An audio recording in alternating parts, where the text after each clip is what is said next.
Heute kochen wir Erdbeermarmelade zu Hause. Dazu brauchen wir Erdbeeren 200 Gramm, Panzucker, ein kleiner Becher, Saucentopf,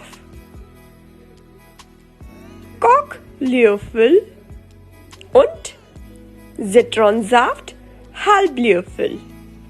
Jetzt geben wir Erdbeeren und Panzucker in den Saucentopf.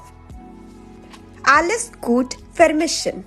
Hier haben wir einen Glasbecher im Kühlschrank. Wir vermischen alles.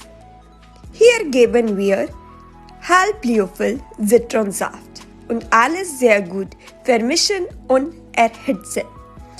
Ich benutze Kartoffelstampfer und wir erhitzen alles für 20 Minuten.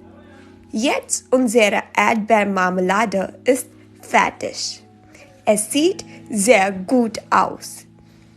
Wir servieren es im Glasbecher und guten Appetit.